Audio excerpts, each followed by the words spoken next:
ശല്യം ചെയ്യല്ലേ. വാ മോളെ, വാ വാ വാ. അച്ഛാ. എന്താ മോളെ കസേരെടുത്തിട്ടിരിക്കേ? അതൊന്നും വേണ്ട, പറയ്. അവിടെ നിന്ന് എത്ര മണിക്കാവൻ തിരിക്കും? രാത്രി 10 മണിക്ക്. ആ, മോക്ക് സന്തോഷമല്ലേ? അതെ, ഒരു കുഴപ്പമില്ല. മരുമോൻ ജോലി കഴിഞ്ഞ് നേരെ വീട്ടിലേക്ക് തന്നെയല്ലേ വരുന്നത്? വരും. എന്താ അച്ഛാ ഇങ്ങനെ ചോദിക്കണേ? അല്ല, ജോലി കൂടുതലുണ്ടെങ്കിൽ താമസിക്കുമല്ലോ. ഓവർ ടൈം പോലും വർക്ക് ചെയ്യില്ല. വീട് വിട്ട ഓഫീസ്, ഓഫീസ് വിട്ട വീട്. ഇതിപ്പോ ആദ്യമായിട്ടാ എന്നെയും മോളെയും കൂട്ടാതെ തനിയെ പോകുന്നേ. അതാ ഒരു സങ്കടം. ശരി, മോളുടെ ജോലിയൊക്കെ നടക്കട്ടെ. നിന്റെ കുറുമ്പ് ഇതുവരെ മാറിയിട്ടില്ല. അച്ഛന് കോഫി ആണോ? വേണ്ട മോളെ, നീ പോയിക്കോ. എടോ കണ്ണാടി, വന്നാട്ടെ വന്നാട്ടെ. എടാ ഇങ്ങോട്ട് നോക്കിക്കടാ, ഈ വീട്ടിലെ ജോലിക്കാരി പോലും ചുമരിന് വെള്ളം അടിച്ചതുപോലെ വെളുത്തിരുന്ന നമ്മൾ എങ്ങനെയാടാ മിണ്ടാതിരിക്കുന്നത്? അതെ, നീ പറഞ്ഞതൊക്കെ റെഡിയാക്കിയോ? ഒന്നും മിസ്സാവില്ലല്ലോ. ഒന്ന് ചെയ്യ്, എന്റെ അനിയൻ നാട്ടിലേക്ക് പോവാ. ഞാൻ ചോദിച്ചെന്ന് പറഞ്ഞ ഒരു എമൗണ്ട് ചോദിക്കുമല്ലോ. നമസ്കാരം. എന്റെ ആശാൻ അനിയനോട് കുറച്ച് രൂപ ചോദിച്ചു. ഓ, എന്താ ഇത്? എമൗണ്ട്? എമൗണ്ടോ? നമ്മളും എമൗണ്ട് എത്രയെന്ന് പറഞ്ഞല്ലോ. പൊട്ടിക്കുന്നതിന് മുട്ടത്തല ഞാൻ വലുതായിട്ട് ചോദിക്കണം. ആശാൻ വലിയൊരു എമൗണ്ടാ ചോദിക്കുന്നത് അനിയ. വലിയ എമൗണ്ട് അല്ലേ തരാം. എത്ര ഉണ്ട് അനിയ? ടിക്കറ്റ്. നിന്റെ ടിക്കറ്റ് എന്തിനാ എനിക്ക് തരുന്നത്? നിങ്ങളുടെ ടിക്കറ്റ്? എന്റെ ടിക്കറ്റ് ഞാൻ നാട്ടിൽ പോകുന്നതിന് മുമ്പേ മേടിച്ചോളാം. നാട്ടിൽ പോകുന്നതിന് മുമ്പാ തരുന്നത്. എന്തോന്ന്? ഇതിൽ 20 പേർക്കുള്ള ടിക്കറ്റ് ഉണ്ട്. എനിക്ക് 10 മണിക്കാ ഫ്ലൈറ്റ്, നിങ്ങൾക്ക് 8 മണിക്കാ ട്രെയിൻ. 6 മണിക്ക് ഇവിടുന്ന് പുറപ്പെട്ടാൽ നിങ്ങൾക്ക് വണ്ടി കിട്ടും. പിടിച്ച് പെട്ടെന്ന് പോകാൻ നോക്ക്.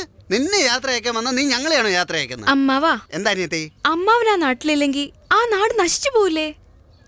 എന്റെ ഭാര്യയുടെ അനിയത്തി ചേട്ടന് പാര വെക്കുന്ന ഞാൻ കേട്ടിട്ടുണ്ട്. മര്യാദയ്ക്ക് ഞങ്ങൾ രണ്ടുപേരും നാട്ടിലായിരിക്കുമ്പോൾ ഫോൺ ചെയ്തിട്ട് വാ ചേട്ടാ ബോംബെയിൽ വന്ന് താമസിച്ച് 2 ദിവസം കറങ്ങിയിട്ട് പോകാന്ന് പറഞ്ഞിട്ട് ഇപ്പോഴെന്താ ഇങ്ങനെ പറയുന്നത്? അത് കഴിഞ്ഞ ആഴ്ച.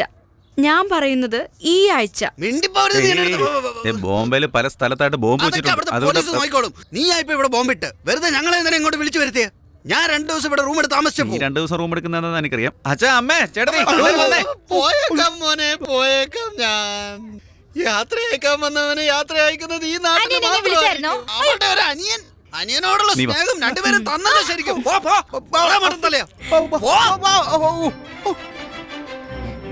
എന്നോട് എന്തെങ്കിലും ദേഷ്യം കാണും ചേട്ടന്. ചേട്ടനെ സമാധാനപ്പെടുത്തും. ആച്ചുകുട്ടി, ബൈഡാ. ശരി എന്നാ ഞാൻ വരട്ടെ. നന്ദിനിക്കുട്ടി, എത്ര തിരക്കാണേലും ഫോൺ ഓഫ് ചെയ്തേക്കില്ല കേട്ടോ. നിന്റെ കാര്യം ഇനി 1-2 ദിവസത്തേക്ക് എന്നാ പോയിട്ട് വരട്ടെ. ബൈ.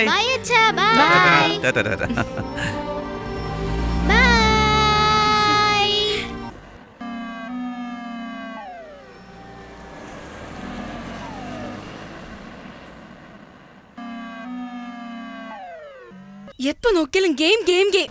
എവിടെ നിന്റെ സ്കൂൾ ഡയറി?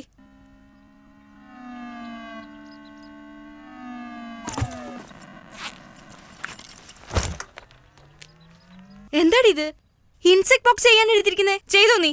നല്ലായിട്ട് നോക്കമ്മേ. സ്റ്റുഡൻസിന് വേണ്ടി പാരന്റ്സാ ചെയ്യേണ്ടത്, അതായത് അമ്മ ചെയ്യണം. എന്റെ ദൈവമേ, ഈ മുംബൈയിൽ ഇത് എവിടെ പോയി തുമ്പിയെ പിടിക്കാനാ? എന്നെ കൊണ്ട് വയ്യ. അപ്പ എന്നെ ക്ലാസ്സിൽ നിന്ന് പുറത്താക്കിക്കോളും.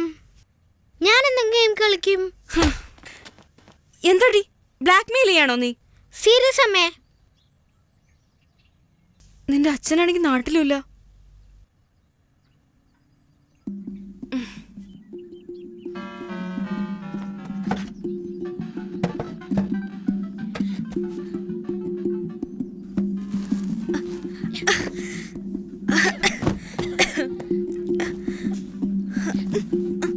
ഐഷു, സെക്യൂരിറ്റീസിനെ ആരെങ്കിലും വിളിച്ചേ.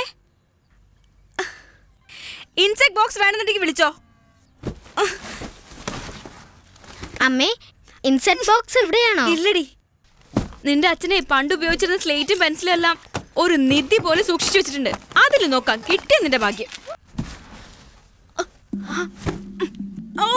ഞാൻ പിടിക്കാം അമ്മേ. അയ്യോ, തലവേ. അയ്യോ അയ്യോ അയ്യോ, മാറി നിൽക്കാൻ. അമ്മ ഞാൻ കട്ടെ. അമ്മ പറയുന്നേ കേൾക്കാമേ. ഞാൻ കട്ടെ. വെക്കാതെ.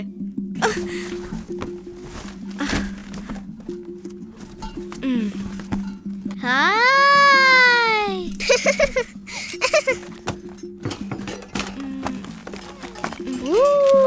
10th സ്റ്റാൻഡേർഡിലെ ബയോളജി. നിനക്കുള്ള insect box. Bye bye. R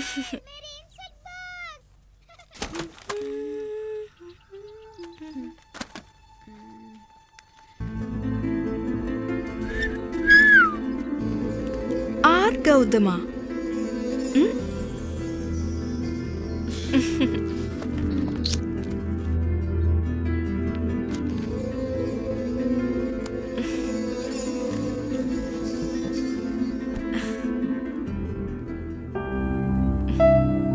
Gautam B. ഇതെൻ്റെ കുഞ്ഞുനാളിലുള്ള സ്വപ്നമാണ്. അതിന് കാരണം എൻ്റെ നാട്ടിലുള്ള എഞ്ചിനീയർ ആനന്ദാണ്. ആള് വളരെ സിമ്പിളാണ്. അവൻ്റെ ചുറ്റും എപ്പോൾ നോക്കിയാലും കാണും പെണ്ണുങ്ങൾ. ശരിക്കും അത് കണ്ടാൽ രസം തോന്നും. അതുകൊണ്ട് എന്ത് കഷ്ടപ്പാട് സഹിച്ചിട്ടാണെങ്കിലും ഒരു എഞ്ചിനീയർ സീറ്റ് ഒപ്പിക്കാൻ ഞാനും തീരുമാനിച്ചു. പക്ഷേ എല്ലാ കുട്ടികളെയും പോലെ പ്ലസ് ടുവിന് ജോലി അടിച്ച് ചുറ്റിക്കറങ്ങിയതുകൊണ്ട് എൻ്റെ മാർക്ക് കുറഞ്ഞു. എന്നാലും ഞാൻ വിട്ടില്ല. എൻ്റെ ചിറ്റപ്പൻ്റെ കാലിങ്കി പിടിച്ച് ഡൊണേഷൻ കൊടുത്തിട്ടാണെങ്കിലും ഞാൻ സീറ്റ് വാങ്ങി.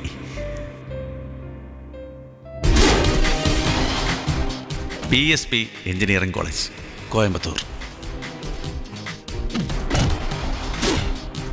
നാട്ടിൻപുറത്തുനിന്ന് വന്നുകൊണ്ടാണോന്നറിയില്ല, ഫസ്റ്റ് ഇയർ ആയിട്ട് ചെന്നപ്പോൾ തന്നെ എനിക്കിട്ട് കിട്ടി നല്ല റാഗിങ്. സെക്കൻഡ് ഇയർ ആയപ്പോഴേക്കും കോളേജ് മുഴുവൻ എൻ്റെ കൺട്രോൾ വന്നു.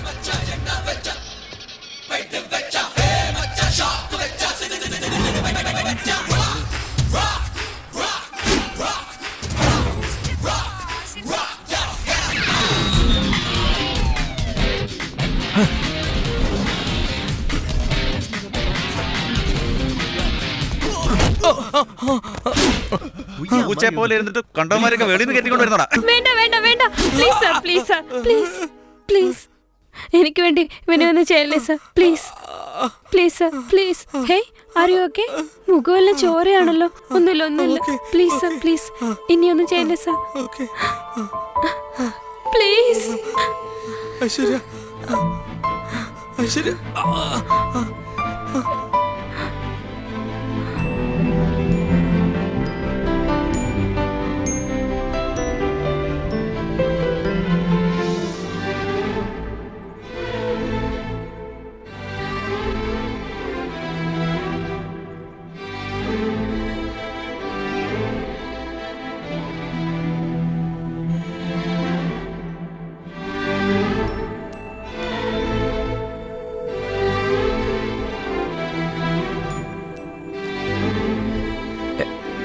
എന്താ ഇങ്ങനെ നോക്കുന്നേ?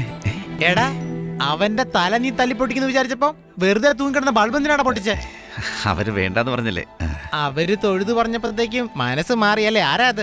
വേണ്ട, അവരടാ പെൺകുട്ടി. എടാ, ഇതൊക്കെ കുറച്ച് ഓവറല്ലേടാ? കോളേജിലെ പ്രൊഫസറിനെയും പിള്ളേരെയൊക്കെ നീ അതും പറഞ്ഞ് കളിയാക്കാറില്ലടാ. ഇപ്പൊ ഫസ്റ്റ് ഇയർ പഠിക്കുന്ന പെണ്ണെ കണ്ടപ്പോ നീ അങ്ങ് മയങ്ങിയല്ലടാ. അവള് പറഞ്ഞുകൊണ്ട് നീ അങ്ങ് അടിക്കാതെ വിട്ടല്ലേ? പിടിക്കണവനെ.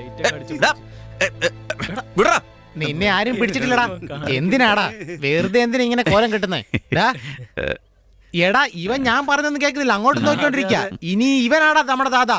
നിന്റെ പുറകെ എല്ലാരും ഉണ്ടാവും.